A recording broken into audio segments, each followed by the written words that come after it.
Hi and hello there, Capricorn. Welcome new subscribers. My name is Yan. Returning is Tambayers. Thank you sa inyo walang sawang love and support for me. Kung di nyo pa knows, may pati other channel. Link ay down below sa ating description box. If interesado, i-click lamang yung link na yan para kayo mapunta there.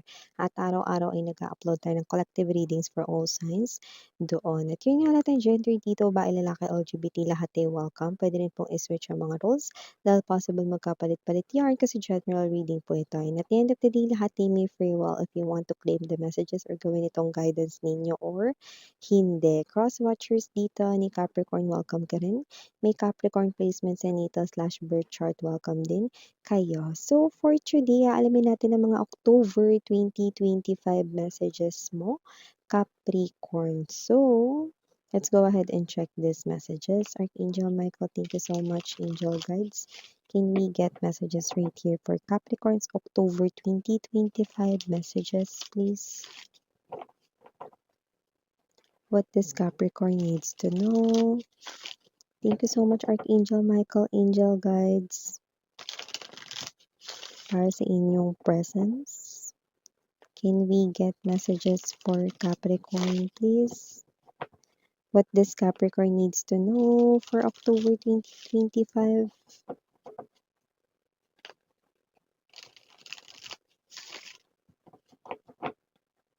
Okay, so let's go ahead and check this mga mensahe para sa iyo, Caps. So you do have here the energy of Tower. We have here as well the King of Wands, Six of Wands, the Nine of Coins, Four of Swords, Queen of Cups, bottom of the deck, Page of Cups, full energy, and we also have the King of Swords. Oh. Mukhang nakikita ko rito, maaaring merong magkagusto or may manligaw sa'yo, no? Pero yung iba, mukhang nagustuhan ka na niya, no? Medyo matagal-tagal na, mga ilang buwan na din. Posibleng siya ay kasamahan mo sa trabaho, Capricorn, pero yung iba ay posible naman na hindi mo kasamahan sa trabaho, pero kailan mo lang nakilala, no? At itong tao na to ay lumalabas bilang maaaring mas bata siya sa'yo sa edad or sa age, but doesn't have to be, no, na siya ay immature. This person right in here, no, mature ang kanya ritong way of thinking, and serious siya rito sa kanyang affection for you. Actually, gusto niya rito na i-take to the higher level of commitment ang inyong connection if given a chance or bigyan mo siya ng permission to really makapasok sa iyong heart dito. Ayan o. So definitely, wala naman talaga sa edad yun mga babes. No? But definitely, someone here will definitely confess feelings for you. Someone who could be younger sa inyo sa age. Okay? Or yung iba, pwedeng hindi younger sa age, no? Pero pwedeng older sa inyo, pero maaaring ang bata niya tingnan compared sa kanyang edad, no? So maliban diyan, meron din tayong energy dito, no, na posibleng meron ditong situation kung saan gaganda ang flow ng pera mo. Mapa-business owner ka man or may career or job, pwedeng nagtatrabaho sa isang company, okay, lumalabas rito, no, na posibleng ikaw ito, no, na may mga magandang pasok rito, no, na pera sa iyong negosyo. At kung ito naman ay sa iyo ritong kumpanyang pinagtatrabahuhan, nakikita ko dito that you will definitely eat right here, no, a piece of your cake. So, meron kayo rito na efforts na pinakita at mukhang ito ay mabibigyan ng pansin, no, or ikaw ito na makakatanggap ka rito, no, ng credits or in other words, reward coming from your pinagtatrabahuhan. So, definitely, meron ditong magandang flow ng money sa yung October 2025 kung saan maaaring ang iyo rito, no, na gala, no, na matagal mo nang sanang gustong gawin pero allows ka budget. Ano yung allows, no, pwedeng kulang pa budget mo or wala kang budget ng mga nakaraan, magkaka-budget ka na this October kaya maaaring yan ay matuloy nga. So, pwedeng yung gala or vacation na yan ay maaaring matuloy ngayong October, pero yung iba nakita ko baka yan ay gawin mo na lang November or December, no? Pero magkakapera ka talaga, no, ngayong October. So, ang taray, may panggala yan. So, yeah, maliban diyan, Capricorn, nakakuha rin tayo ng energy rito, na posibleng kayo ito na yung iba, puwedeng kayo ito 'no, na ito simple lang 'tong mensahe na 'to pero nakuha kasi natin so babanggitin natin. Maaaring meron ditong mga nagta-try mag-leave 'no, dun sa specific dates na gusto nila, pero hindi kayo napapagbigyan dati, okey? Pero ngayong October nakita ko dito 'no, na kahit na parang mukhang alanganin 'no, ewan ko kung anong meron sa trabaho ninyo 'no, pero nakikita ko rito 'no, na pagbibigyan kang makapag-leave diyaan. So yun ang nakita natin dito. Baka naman Miss yung tanggalin naman ako kaya pagbibigyan ako, hindi, Ito ay usaping live lang 'no, dahil siguro mga babes, napag-isipan dito ng iyong boss with the King of Wands energy 'no, na ikaw ito 'no, na hindi napagbigyan yung mga leaves na gusto mo ritong, i-file dati 'no. So ngayon nakita ko dito 'no, yung energy ng iyo rito na superior or boss mo 'no, na nakikita kong magiging very generous sa'yo. So okey, sulitin mo na 'yan 'no. Ang mapapayo ko sa'yo, huwag ka na magsalita kundi thank you na lang 'no, kasi baka mamaya biglang magbago yung ihip ng hangin 'no. Baka 'yan ay maaaring maging kasi may pagka-moody yung boss mo, pero huwag kang mag-alala, safe na safe ka dito basta, mga babes 'no, mag-thank you ka na lang. Siguro yung leave mo pang ano 'no, pang-Pasko 'no, 'di ba? So, puwedeng gano'n 'yan, 'no, mga pang-Pasko 'no, New Year, mga ganyan 'no.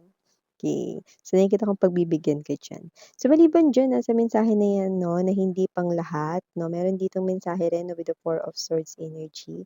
Possible rito na merong someone na posibleng nasa bakasyon ngayon ang utak. Nagbabakasyon ngayon yung utak niya mga babes 'no, bakit? Kasi kahit nasa trabaho siya, lumilipad ang kanyang utak dito 'no. Itong tao na 'to mga babes 'no, ay hindi mo ex 'no, kundi ang person rito na posibleng karelasyon mo, okey? Puwedeng bago-bago pa lang kayo, iba fresh connection pa lang kayo, pero boyfriend, girlfriend mo na. Pero yung iba puwedeng hindi pa officially kayo, pero mukhang MU na kayo like kailangan na lang talaga rito ng confirmation, yun na yun, 'di ba? Pero matic na 'no, na meron talaga kayo nitong something ng person na ito 'no. So, ikaw ang laman ng kanyang isipan, hindi siya makapag-concentrate at hindi makapag-focus sa trabaho kasi sobra siyang in love sa'yo. Ay, eto kung hindi 'to talaga mga bes, puwede talaga siya matanggal 'to sa trabaho 'no. Kasi hindi siya nakakapag-focus dito. Kakaisip sa'yo 'no, lumilipad sa alapaap 'no, ang kanya ritong isip 'no. At yung iba kasi hindi makapaniwala kayo na.